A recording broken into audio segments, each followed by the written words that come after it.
Hello, welcome to the first ever Cyber Leaders podcast with me, Ciaran Martin. And me, James Line. Now, we're both from the SANS Institute who are kindly backing this podcast. I'm a massive geek, and I've spent my career chasing cyber criminals around the internet, dissecting malware, handling mega-scale incidents and breaches, and exploiting all kinds of devices, from planes to tanks, you name it. Now, I'm not a techie. I led on cybersecurity policy and operations in the British government, and I set up the National Cyber Security Centre. My job, in essence, was when evil versions of James went completely rogue, I had to clean up the mess that they made. And now together, we're going to try to unpack for you the mad world of tech security and all the complicated and difficult things that it brings. That's right, Ciaran. This podcast is a voice for security leaders. We want CISOs, security directors and beyond to build up your knowledge around what works, what doesn't, and ultimately secure your organizations more comprehensively and quickly. And we hope make life a little bit harder for cyber criminals whilst we're doing it. Life more difficult for evil James.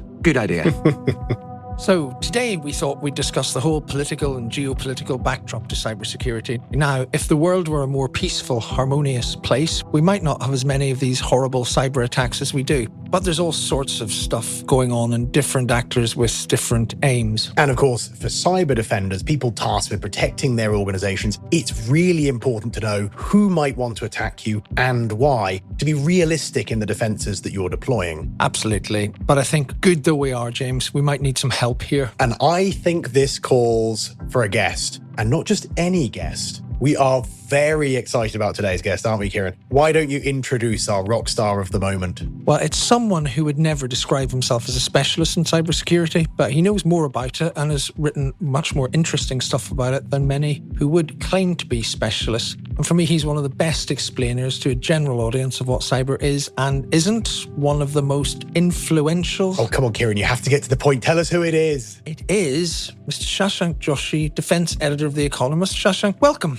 Hello. Hi, Ciaran. Hi, James. Thank you so much for having me. It's great to be on, and thanks for that really kind introduction. Well, it's well-deserved, and we'll come to that. But tell us a bit about yourself, what your job is, what you used to do. So my job is defense editor at The Economist magazine in London. I roughly describe my beat to ordinary people who are not in this world as being pretty much all the bad things on the planet. So things that explode, things that might explode, things that people might wish to make explode.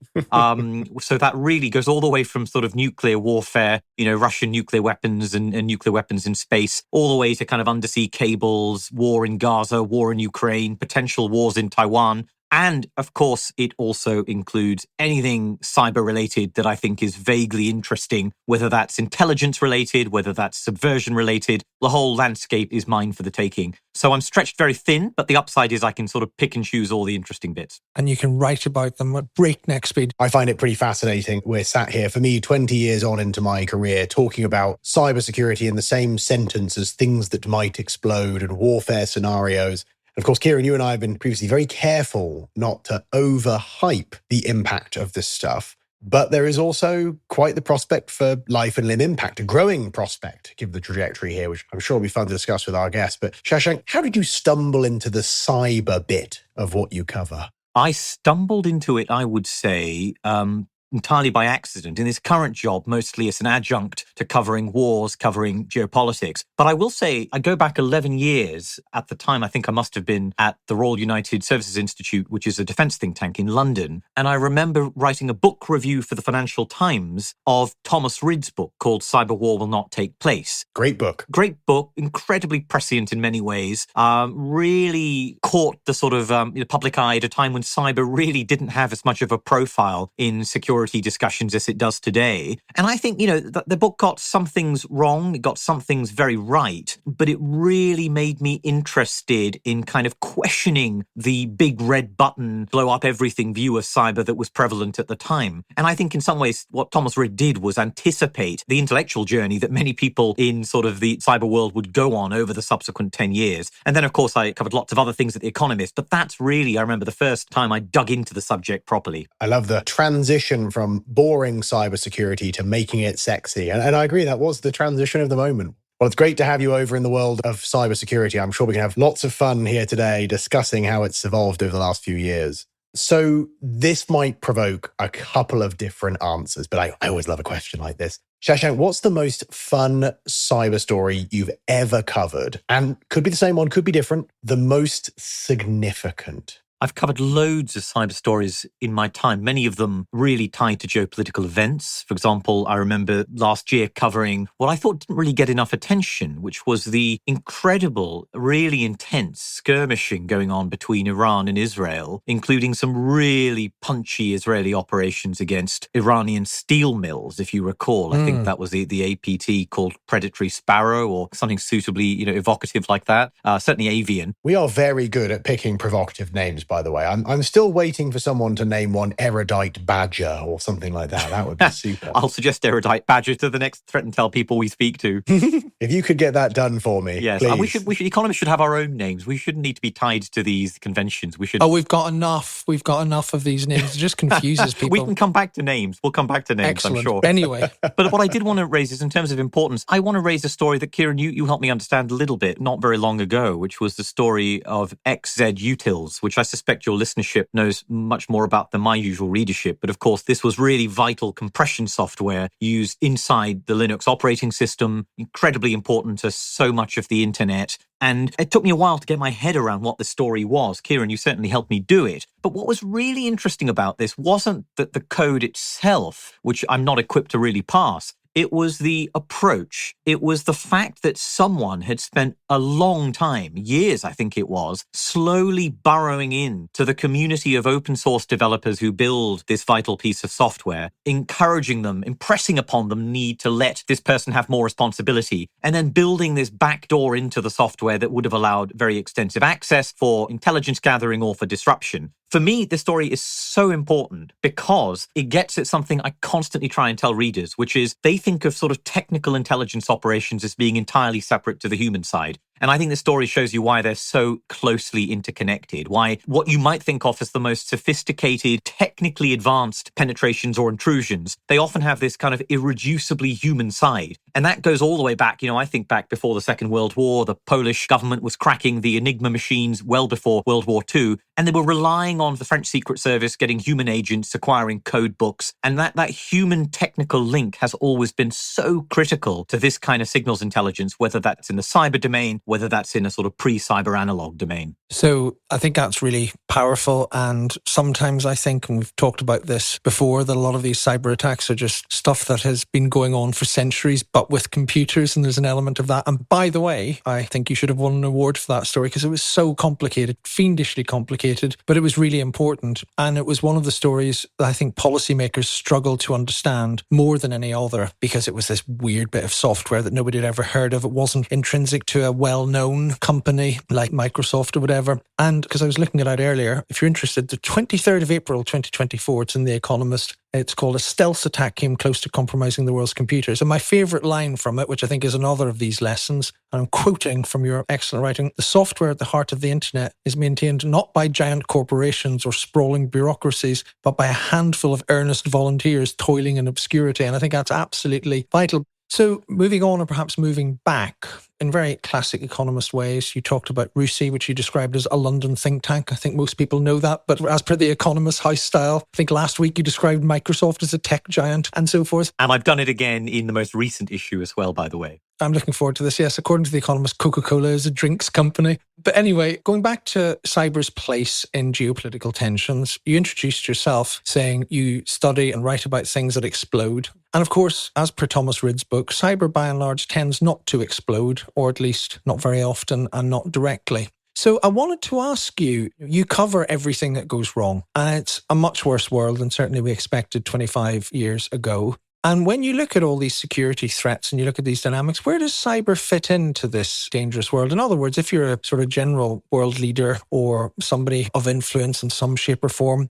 in this dangerous world, how bothered should we be about this geeky aspect of it? If I can come back just momentarily to Thomas Ridd's book, his sort of core thesis was saying all politically motivated cyber attacks, and that's setting aside all the very impactful criminal activity we could cover. Yes. He said all politically motivated cyber attacks are merely sophisticated versions of three activities as old as warfare itself. And the three he laid out were sabotage, espionage, and subversion. So if you're a government and you care about any of those three things, you really have to care about cyber. I was looking back at some of the discussions around Chinese intellectual property theft from the United States over the last 20 years. It was perhaps Keith Alexander or another former NSA chief who described this as the greatest transfer of wealth in history. Yeah. Now, that could be hyperbolic, but I think it gives you a sense of the scale of activity that the cyber domain enabled was really striking. And I think it's also played a really important place in the policymakers' imagination, rightly or wrongly. I think their understanding of cyber has matured and has improved and become more nuanced over time. But I think the appeal of an instrument that was seen to be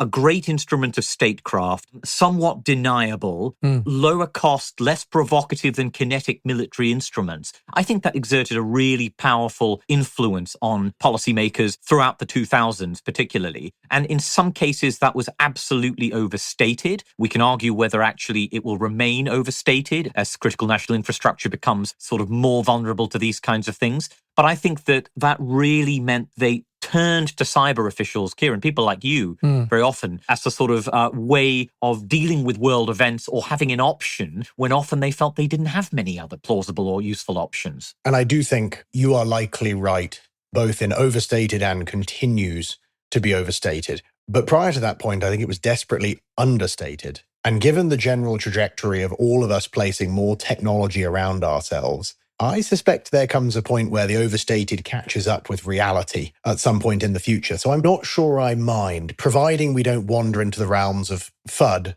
and forcing people to invest in bad areas that are a little ahead of the threat curve today, a little bit of overrepresentation of that versus being understated. I've been thinking a little bit about this in the context of Volt Typhoon, the Chinese campaign against US critical national infrastructure. And I've struggled with how to balance two perspectives, one of which says we shouldn't assume all operations are just like the past ones. Sometimes new things genuinely come along. Sometimes threats are more serious than in the past. And just because previous threat actors didn't use their access doesn't mean that China won't, or doesn't mean that its intrusions into American transport, power, energy are not more serious than in the past. On the other hand, I was reflecting on Jen Easterly's comments. I think it was evidence to Congress not long ago. Yeah, back in February, yeah. It was a really kind of cyber Pearl Harbor scenario. And it may well be technically justified, but it occurred to me that if you're the Chinese government and your aim is to use these implants and intrusions and prepositioning as a coercive instrument in a crisis or war, you actually want the American leadership to tell the public that China can cripple American infrastructure. And of course, in the UK context, we might remember Gavin Williamson as Defense Secretary talking about Russia crippling the British power grid and the very lurid headlines that resulted. Yeah. So I think, James, you strike on a really interesting point, but I don't know what the balance is between the right amount of threat awareness and veering in to kind of a panic that actually does the psychological bit of the adversary's job for them. The signaling versus the true action. It's probably going to shift over time as well. I think this is true at the level of global policy. I think in microcosm, the same is very true for security leaders in their businesses trying to represent these challenges to their board. I think it is the constant challenge of the profession to run between those 2 points. Anyway, we'll review it in a year, shall we? We'll see how our predictions fare. Just on that point about Jen Easterly's warnings, one of the things this is coming from, I think, is a lot of study, controversy, debate amidst the physical horrors of Ukraine. There has been a cyber dimension to Ukraine, but there's not a great deal of consensus as to what significance it has and what we're learning from it. What's your perspective on this? I know it's something you've studied and written about quite a lot. So if I can pause and just come back to the conventional war first. Yeah. I've become very humble about Ukraine because I've seen so many cases where I see things and we draw lessons. And then I realize it was also contingent on things I didn't know about, right? And to give you the classic example of this, we see Ukrainian drones performing heroic feats against Russian tanks. And you then look into it a bit more and you realize, actually, what I didn't see was all the times the drones didn't get through. And that was because that one may be $300, $400, but it can't fly in rain. It can't fly in wind. It only got through because it had a full map of the electromagnetic spectrum in the area handed over by Western allies to Ukraine. There was a repeater drone flying in the air. There was a squad protecting the drone unit near the front lines, and it had a 6-kilometer range, so it wouldn't have got very far. And then I realized it's not that the drone's not useful or capable. It isn't that we don't have lessons in that. It's that you've just got to be mindful of all the things you're not seeing. And I absolutely try and bear that in mind when I look at the cyber lessons of Ukraine. So with that caveat in mind, or that sort of ask covering in mind, perhaps. Very powerful caveat. I will say that I think for me, what I have seen is a very intense Russian campaign. It's been a campaign that is more probably adaptive over time than I initially thought it was. And I see that in some of the reporting out of Mandiant and other companies where they've described techniques and approaches. I still see pretty poor coordination between the Russian military and Russian cyber units. I know we've seen some parallel attacks on infrastructure where, missile attacks and cyber activity were coordinated. But institutionally, I haven't seen great signs of fantastic combined arms warfare involving cyber and physical. But I think the biggest lesson to me, and there are many others we could discuss, is that I think this is a proof of concept, which is that it shows even against a really quite sophisticated adversary, which has been surveilling and sort of doing reconnaissance on the Ukrainian digital landscape for a decade, and indeed has a direct record of physical subversion against Ukraine's power grid almost 10 years ago. Now, the real question is, under what circumstances does that defense prevail? And I always try and point out to readers that actually this is a joint effort in which it's not just GCHQ and the NSA and others hunting forward on Ukrainian networks. It's also a number of Western companies doing this. It's all the cloud companies providing backup servers for Ukraine. And I sometimes ask myself, if we had to do this at scale against a Chinese campaign in the event of a war over Taiwan, would we be able to scale this approach to a number of countries at once across alliances, or would we be stretched very thin? In other words, are we able to do this because Ukraine is our singular focus as a Western alliance? That's a question. I haven't got an answer to that, but I'm curious as to your views on that. I'm not sure I have an answer to the question you've posed me. As you say, we don't know what we haven't seen, but in terms of the visible evidence, there doesn't seem to be a great deal of evidence that Russia has used cyber hugely effectively in its aggression against Ukraine. There's nothing you can point to that says cyber really helped them achieve that. Perhaps in the fullness of time, something on intelligence will come out. On defense, I think scalability is a real challenge, and something to slightly throw a question back at you is about corporate power and what that might mean in future conflicts. Now, I know, and you're a much better scholar of war than I'll ever be, but it's not completely new for private companies to have a lot of power and influence during war. But on this, it's been so crucial to the cyber defense of Ukraine. I've often wondered, let's say in a more morally contested environment. Now, certainly in the early days, and I know support for Ukraine is more of a divisive issue in the US now, but at the start of the invasion, American companies helping Ukraine was not particularly controversial. Had there been, for example, a more powerful dimension to the Middle Eastern conflict, I think you would have had huge pressure on companies. And if you take a potential conflict with China, obviously we know on which side the US tech companies' loyalty will lie, but there will be considerable more risk to them in terms of, overtly intervening on behalf of Taiwan or whatever. So I'm just wondering, does this whole corporate element to cyber conflict, does that change some of these dynamics? Does it make cyber defense more complicated? Does it change the relationship between governments and big tech? What do you think? I think it absolutely makes it more complicated. These companies, whether that's sort of classical threat intelligence companies, whether that's broader intelligence companies that do, dark web, deep web monitoring and other kinds of activity, they are doing things, Ciaran, aren't they, that really only signals intelligence agencies would have been doing 25 years ago, right? You didn't sit there monitoring anomalous network traffic on people's phone lines 30 years ago if you were a company. Yeah. Maybe if you were sort of AT&T or, a really important company at the heart of telecommunications. We didn't have commercial spyware. You didn't have commercial spyware, and you weren't selling telemetry as a service, right? The word telemetry, if you mentioned it to someone in the 80s, they think you were talking about Soviet rocket launches, not about, network traffic that is giving you insight into hacking groups. And I've been thinking about this a lot because I've recently completed a special report on intelligence and technology, and an entire chapter of it is about the role of the private sector and what that means. And not just on cyber, but across a whole bunch of different areas, from commercial satellite images all the way down to kind of dark web monitoring. But what I think One of the interesting lessons is that you're right. If this is a conflict in a third country, Ukraine has a moral clarity to it, right? Yeah, absolutely. They're the goodies. The Russians are the baddies. Everyone agrees. And actually, it's also that it's limited in scope. The Russians thus far are not conducting long-range kinetic anti-satellite attacks on Starlink. They're not, so far as I know, mounting, GRU hit squads going after Amazon AWS servers, in America. Yeah. Absolutely.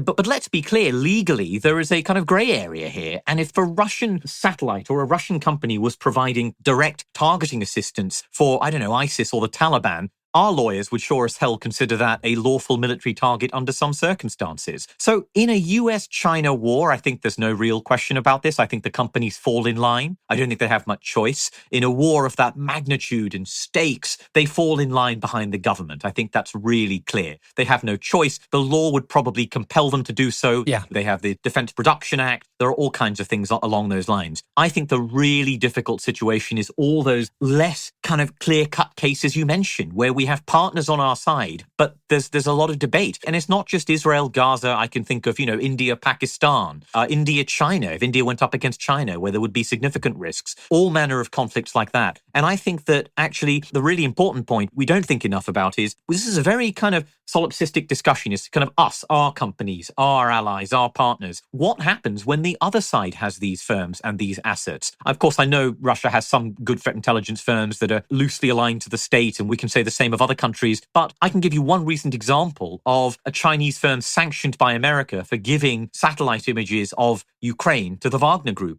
That would have been impossible 20 years ago. But in another 10 or 15 years, imagine if you had really powerful Chinese threat intelligence companies weighing in on the side of the Russians in a war like this, and we would be on the other end of this dilemma. I think that's what we don't think about enough. Fascinating. And I don't know what our private sector tech titan, James, thinks about all this. Maybe he's running scared from the spectre of Russian assassins being sent after him for helping out a vulnerable country. But James, what do you think? Exactly. Bring them on. Yeah, look, I think I'm reminded of all the conversations I've had over the years of the definition of a technical campaign, fair advancement versus an act of war in cyber. Something that on the surface of it can sound a little asinine to confuse, but actually very quickly gets incredibly muddy, as Shashank is starting to hit on here. Look, a couple of comments from my side on the Russian specifics, and I may broaden this back out once more. I think it's pretty interesting to see Russia kind of visibly using cyber as a part of its kinetic campaigns, and provably, but to nowhere near the potential extent that they could have.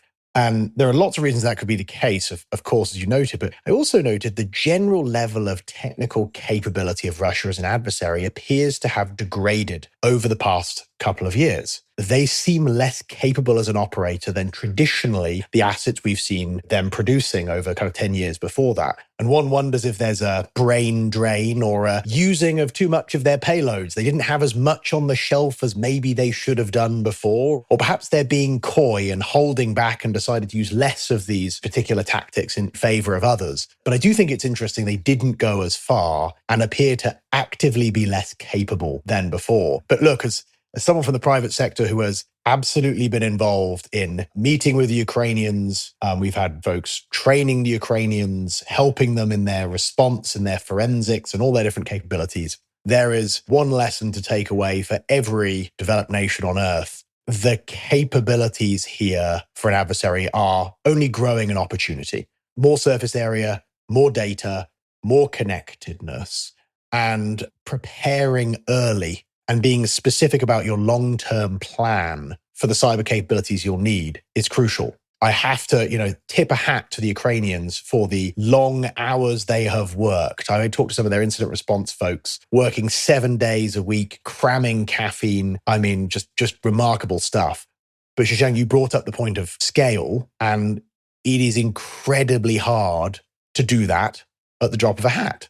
So I think it's a wonderful lesson here in how, in some ways, governments still are a little unprepared for this side of an engagement and need to continue to have their eyes on the capabilities they may need in the event of conflict, let alone what would likely be a more challenging adversary like China. Yeah, can I jump in there and maybe ask you a question about domestic vulnerabilities? So to go back to China, you mentioned Volt Typhoon earlier. Now, this is a cyber leaders podcast, so I'm assuming that people listening know what Volt Typhoon is, but just in case case anybody doesn't. This is the name given to threat actors by the US government, warning about a whole series of pre-positioned implants in critical US networks in order for them to be exploited for disruptive purposes in the event of major tensions between the US and China. And the US called it everything everywhere all at once. Aviation wouldn't work, transport wouldn't work. Oh, and a nerdy interjection about their specific tactics. Yes. Really good at living off the land, right? You see lots of actors who drop nasty stuff in. These folks are really good at using what was available to them to make themselves less detectable. It's pretty competently put together stuff. Sort of cyber foraging. Yes, exactly. Why introduce malware when you can use what Microsoft already shipped in the operating system for that purpose? Thanks, Microsoft. Otherwise known as a large tech company, I believe, Shashank. But I do want to ask you a question about this, about domestic vulnerability. So we've seen all over the US, all over Europe, all over the UK, these basic disruptions carried out by the ransomware criminals, the colonial pipelines and so forth. In the summer of 2024 in the UK, had this horrific incident in London's hospitals. So you can see these vulnerabilities. Let's take the UK, crucial time, new parliament and all of that. Where do you think the UK is on protection against the vulnerability of critical infrastructure from any type of actor, from the criminals, from a Volt Typhoon type, from that sort of scaled escalation that you've talked about? What should we be doing differently? I think we are still at a relatively early stage in terms of our public conversation around grappling with what this is. I think that it took people a while to understand that this was something that could hit any sector, and indeed it could hit very critical sectors and bring them to a standstill. And it feels like it needs bad things to happen before you really understand that. And in America, you mentioned colonial pipeline, and I think that brought home to people just what the consequences of this are. We've seen some very, very prominent healthcare attacks in the United States as well.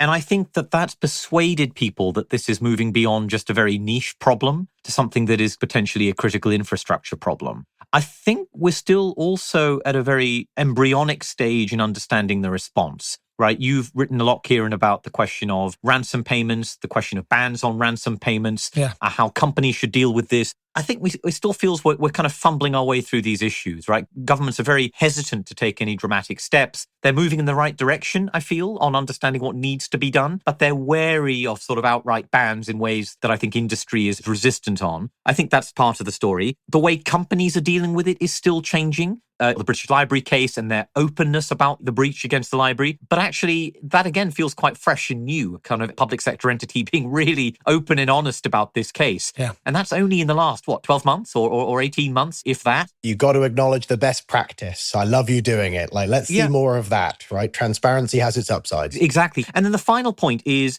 what's the role of offensive action in all of this? And this is a debate that played out in the non-criminal side of cyber for 10 years, right? To deter cyber, is it mostly about defense, deterrence by denial, or is there deterrence by punishment? And if it's by punishment, is that through other means like naming, shaming, sanctions, or is it through a response in kind, in the same currency, which is very tempting? So do you sort of conduct offensive cyber in response, which doesn't necessarily have a great record of that kind of deterrence? And this discussion is now bleeding into ransomware, I think. And it's notable that we've seen some really high-profile takedowns and disruptive activities led by the FBI, the National Crime Agency here, also presumably SIGINT agencies doing their thing, in the UK's case, the National Cyber Force and other offensive cyber providers. I think we don't have an answer to the question of whether it works. I mean, it works, of course, in a very narrow tactical sense, but I remember listening to the evidence given to Australia's legislature by the head of the Australian Signals Directorate, pointing out that they thought that these takedowns did have an effect. But I think the analogy she used was that it was like painting the Sydney Opera House. It was something, you did. It took a very long time and it could be washed away, or that you don't have to do it all over again after a while. So I think that question of where does offense fit in to kind of countering ransomware, we're at the kind of experimentation, trial and error phase of this. I don't know if you agree with that. Well, I was going to ask you about where you think this might end up. I'll give you an extreme example, but it's the only extreme at this point in time. There are a handful of Americans who are talking about, if you take the Russian ransomware criminals, we can't get at them, physically. And most major offensive hackers that we worry about live in safe locations. They're working for a government in a hostile state, or they're working for a criminal organization sheltered by a hostile state. And so there are a very small number of people in the US saying, look, if this was a terrorist group on the Afghanistan-Pakistan border 15 years ago, we know what the United States military did to them. They took kinetic action. They used drones, missiles, and so forth. Will this get so bad that people will start to say, look, we're not going to hack back and do takedowns? But if you're talking about something like ransomware as a national security threat, then you take that sort of national security action. It might sound crazy, but it's at least at the fringes of debate. Do you think we'll ever go there, or is that just too far out? There'll be some sort of equilibrium where we'll tolerate a lot of this harm from abroad? It's a fascinating question. I would like to think the experience of the war on terror has taught us something about treating these kind of problems as attrition problems, in which if you take out the high-value leadership, you solve the issue. And that's emphatically not the case. You don't, yeah. I do think, actually, that killing some al-Qaeda leaders did make a difference. But of course, it came at profound strategic cost. And we were mostly doing it in places where we, the United States, the UK and others, had a pretty free run at things. Governments were absent. There was no real kind of resistance. And so, Ciaran, if these ransomware leaders were in Somalia or they were in sort of Afghanistan, Pakistan borderlands, that's conceivable. One can imagine this. But realistically, we're talking here about Russia. We're talking about doing real covert actions in Russia. Yeah. So there's a couple of things. One is there are countries that have high risk appetites and do very punchy assassinations. Israel is one of them. So can I see Israel assassinating senior Iranian cyber officials who they are seen to have committed egregious acts on Israeli soil? Yes, I can. Can I see others doing it? Probably not, unless things have got much worse. And finally, if we are at the point where we're conducting assassinations in Russia, I think there are going to be other targets higher up the list than the leaders of ransomware gangs. As vital as that is to us having this discussion here, true. I would like to think that, and here I just want to say for the lawyers listening, I'm not advocating assassination, that we would go after the poisoners, of Alexander Litvinenko, who I think would be quite subject to lawful countermeasures under international law before we start going after ransomware gangs. So, I guess my answer is join the queue. Although also, I suspect, given that the ransomware criminals are now actually affecting patient care in acute services, hospitals, they're probably a little bit further up the queue, but equally for the lawyers and indeed for my own conscience, if any of my friends are listening, I'm not advocating that either. In fact, the reason I asked that and wasn't trying to trick you or anything is that to come back to this point about honesty and transparency. Now, we've seen it from the British Library in terms of what it got wrong and what it's learned. I think there's an honesty and transparency. You mentioned leaders have learned from the big red button theory that really there isn't a big red button. Cyber doesn't work like that. I think sometimes there's a lack of clarity and honesty and directness about the limitations of what we can do about some of this stuff. So there's a huge academic debate about deterrence by punishment and all the rest of it. And it's brilliant in theory, but as somebody who used to run an operational agency within government, all these concepts of punctuated deterrence or whatever you have, give me a practical activity that you can actually do to get at these people. And there are some things you can impose costs on them by taking out their infrastructure and so forth. But in terms of all these theories, striking back, imposing costs and so forth, my challenge is always, okay, what specific activity do you propose to do that's practicable, lawful, ethical, in any way proportionate? And sometimes I would just wish a leader would level with the people and say, look, we live in a more prosperous and freer country than these people. And one of the things they do to irritate and annoy us is they do these attacks. We'll do our best to defend ourselves against it, but don't expect total protection because that's the price of living in a high-tech, advanced society. So part of me, I don't know what you think of this, just wishes that actually we'd stop fantasizing about some aspects of deterrence and just try and cope and manage through it as best we can. Some people call that defeatist. What do you think? I remember having a lot of discussions with people about Israeli strategy post-October 7th. And there was an interesting piece written on the RUSI website by Tim Willsey reflecting on counter-terrorism strategies. And he pointed out that British strategy after, for instance, IRA atrocities and during the Troubles, the British did many things wrong, of course, there's no denying that. But there weren't cross-border attacks in Boston against IRA fundraisers. There was, at least at times in the campaign, a sense of perspective and understanding about the limits of what could be done. And when countries lash out, when countries think that there's sort of the militarized approach to counter-terrorism or indeed to other national security problems is the easy, emotionally satisfying approach to reach for in the short term, that's a mistake. There is one thing I will say, Ciaran, though, which is that when I interviewed James Babbage, who was then head of the National Cyber Force in 2023, one of the points he made was that he felt the intelligence community had itself moved on from the big red button view. That, of course, as you remember, the doctrine that the National Cyber Force published was about what they called cognitive effect. It was about really a kind of psychological impact on an adversary, which was not just, as people might imagine, about, sort of voodoo information operations changing what they think, but it was also about sowing distrust in the opposition. And that's not about necessarily just big fancy takedowns. It's not about, going after someone and shanking them in the back when they're not looking in Moscow. It's about persuading them that their group is full of informers, that actually law enforcement has penetrated them. I've just finished reading a wonderful book by Joseph Cox on the Anom operation by the FBI in subverting the encrypted chat application and how incredibly effective that was. Exactly, yeah. So I do think there is a role for this kind of offensive action, but I think it can be slow burning. It can be quite judicious. It can be quite emotionally unsatisfying and difficult to explain to the public. So that's a challenge for policy. I do think there are some interim upsides. So I'm with you that I'm unclear in the end on the level of impact. I look at some of these kind of recent operations, Operation kind of Endgame and similar. And of course, you watch the takedown of Lockbit and see cybercriminal actors flooding to nearby suppliers like, oh, that one's gone out of business, off to the next one. But I look at the level of collaboration and sharing. I mean, take Operation Endgame. You've got, over 20 different law enforcement bodies from different countries. You've got private sector organizations. You had seize and search operations in 8 different countries, all going after this infrastructure and trying to more systematically cut back at the weeds. That, in the end, may just cause a little disruption to infrastructure, a little harm. Time will be the test there. But if I revert back kind of 20 years when I got into this industry, it was pretty hard to get allies to talk to each other and sharing information about, IP addresses affiliated with this stuff, about campaigns, about tactics. With Operation Endgame, they made a product marketing video. It has a cool techno soundtrack. They show how they infiltrated them. They showed exactly the breakdown of their tactics. They shone sunlight as the best disinfectant. So I think this sharing of practice, but both in public sector, private sector, but also even to the outside world, might be a force magnifier that has a bunch of additional benefits in harming these gangs beyond just the folks that are directly arrested. Time will tell, don't know, but I find that a very positive change. And I think we should have more techno videos explaining cybersecurity, of course, too. Just before we start to finish up, Shashank, there is a sense in what you're saying that you think the global elite, if I can use that rather economist term, are getting slightly better at understanding the limitations and benefits of cyber, its place, how it actually works. Is that right? Where do you think leaders are in terms of understanding cyber as a capability in this very unstable world, both in terms of what it gives to them offensively, but also the vulnerabilities we've got to manage as political leaders, as government leaders, as corporate leaders? Is this just still a big black box of obscurity that people are terrified of, or is it something that's a bit better now?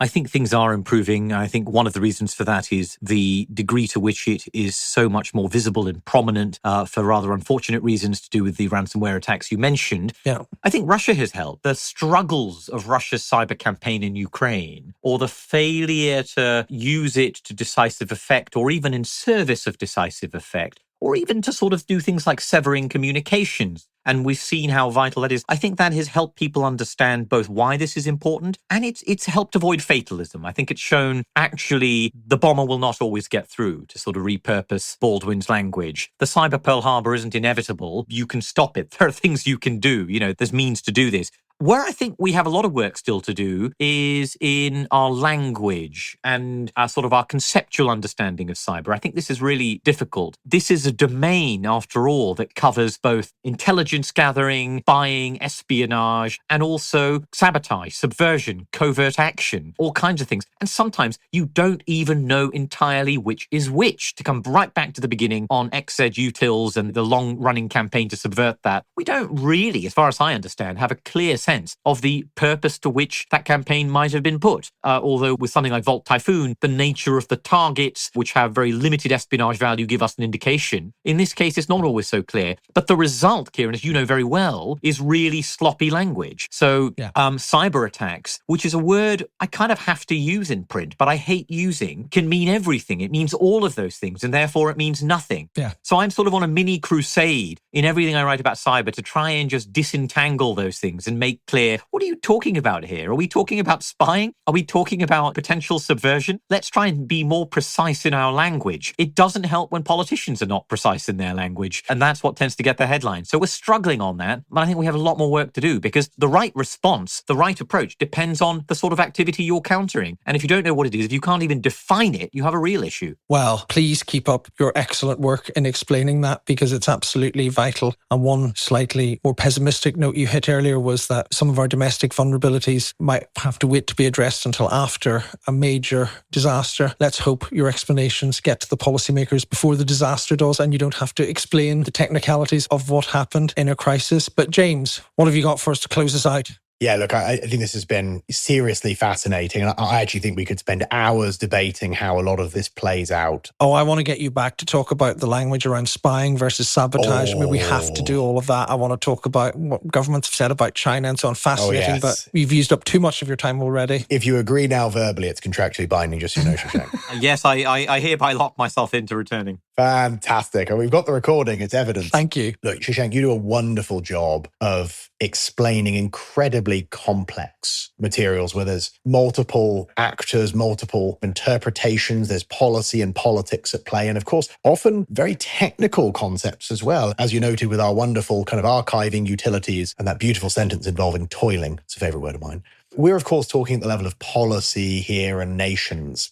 You know, that loved your point at the end there. The kind of, if you don't map what you are trying to defend against, how do you possibly define the strategy and deploy the resources to do it? A lot of our listeners deal with the challenge of translating what is happening and the threats they face. Do you have 2 or 3 top tips when you're trying to take something complex that may involve hyperbole or fantasy and make it accessible but interesting? Anything a security leader might think about to improve how they communicate to business leaders and others who just aren't experts in this stuff? Do you have a mantra that you might share as a proficionado of being a great explainer? I'm not sure I'm a great explainer, but let me say 2 things. One is... Well, we disagree. You are. One is, I think, really important to be historical. Presentism is a sort of scourge of clear thinking. You've got to know your field and the past. And if you don't know the past, you end up saying silly things or believing that things are unprecedented when they're not. And actually, that's partly about thinking in analogies and thinking about prior case studies. You know, the age we're grappling with in terms of these big, digital networks, which are very insecure by design, but yet have been interwoven into the most fundamental, elemental bits of our infrastructure. It's not a million miles removed from the past when nation states were grappling with cable infrastructure in the 19th century and the early 20th century. And I think there's a huge amount to be gained by reading some history, by asking ourselves which of our problems have analogies, have comparisons, have points of reference, and how did they solve those problems back then? I've just been reading a book by Robert Hannigan, the former GCHQ chief. My old boss? Yeah, which reflects on some of these questions around, what sort of people do intelligence agencies and signals intelligence agencies need? And why are they good at problem solving? And it turns out there's some sort of quite universal stuff there that is, I think, of relevance to anyone engaged in thinking about how to protect systems or how to attack them from an offensive perspective. So read your history is step 1. And step 2 is really simple. Think about the jargon that you are using. I deal with the military world a lot, where this is, I promise you, worse than it even is in your world. You may think it's bad, but it's not as bad as it is in the military, I promise you. Yeah, +1 to that. Really, really bad. And I think that you just read it and you think, do you know what you mean by this? And in a lot of cases, you realize they themselves don't understand what they're trying to say. And therefore, sloppy language has become an impediment to clear thinking. And I think there's a really simple test about this. There's a great sketch show, John Finnemore's Souvenir program on Radio 4, has the old lady job justification hearing, where people go up in front of a panel of little old ladies and have to justify their job. And the joke is it becomes very apparent as they describe their jobs that these are totally pointless professions in which shouldn't really exist. But they only realize that as they are forced to explain them. I think there's something very useful for us in our professions where we deal with technical matters to be forced to explain this in really plain language to someone utterly uninvolved, whether that's a spouse or a parent or a partner or someone who's outside of this world. And if you can't explain it to them, if you can't break it down without using your acronyms, your jargon, and you can't get it across, you don't understand it. My guard is my editor, because if I wrote down offensive cyber operation brackets OCO or something like that, they'd say, what the hell is that? You can't say that. And I have to strip it out. And I think if you apply that test to your language more frequently, more rigorously, I think it's a very, very useful check on sloppiness and on imprecision. I think that is absolutely phenomenal advice. I can think of many a report I have read produced by a security leader where that would have made a considerable difference. And if I might add a geeky helper on this that I personally apply, this is actually a place where I use AI as a sparring partner. There are lots of things AI does horribly, of course, but hey, explain that to me like I'm 6 years old, or explain that to me for an English second language speaker. So writing things and having it analyze what I wrote and play it back to me is also a wonderful way to think about the clarity of what you wrote and your own ideas, and often provokes you into recognizing areas of confusion. And I'm not insinuating here that Shashank uses AI for The Economist. Though nothing wrong with that. I think there's real value in that. As long as we're not blindly trusting the hallucinations, then there's a great deal of value to use it as a sparring partner. That's the right way to do it. Absolutely. Hallucinations as a feature, ladies and gentlemen. Well, look, hey, we are short of time, but at the end of every episode... And this is James's idea, Shashank. Look, I think it's only fair for people that listen to us to walk away with something useful at the end, something concise, some great brevity. So we are asking you, Shashank, for... your 30-second takeaway, the elevator pitch of the moment. For those people involved in cybersecurity, what's your takeaway for what they need to be thinking about in the context of these mind-boggling global challenges that you've been talking about today? If we're correct in saying that lots of these threats are instruments of statecraft, they are symptoms of geopolitics, you've got to pay attention to the geopolitics. And what I see is growing risk acceptance, risk tolerance amongst many of these threat actors. I see Russia, particularly GRU-linked actors, being willing to do more punchy things in Europe around infrastructure. We see China pre-positioning on infrastructure in more aggressive, expansive ways than in the past. We see Iran pushing quite disruptive attacks against NATO states. And I could go on and on. But if the geopolitics is at the heart of it, it's moving in the wrong direction. And that is going to have big downstream consequences for you. What a way to leave it. Shashank Joshi, defense editor of The Economist, thank you so much for joining us. Thank you very much for having me. Amazing stuff from Shashank there, don't you think, Ciaran? Absolutely, completely put cyber in perspective. I mean, he's absolutely right. If we're going to send special forces into Russia, there's probably some things further up the list than ransomware. Brilliant. Now, I think next time, how about turning to an actual CISO, somebody charged with defending an organization right at the front line? Excellent. Well, I think that's it, Ciaran, isn't it? Apart from feedback, don't forget feedback. Yeah, that's true. Feedback, please. Whatever you're worrying about going bump in the night, we'd like to listen. And you can leave us feedback at the podcast site, or you can email us at cyberleaderspodcast@sans.org. So tell us what more you'd like to hear, what you'd like to hear less of, anything you like. And with that, thank you for listening. Yep, thank you for listening and keep cybering. So from me, Ciaran Martin. And me, James Line. It's goodbye.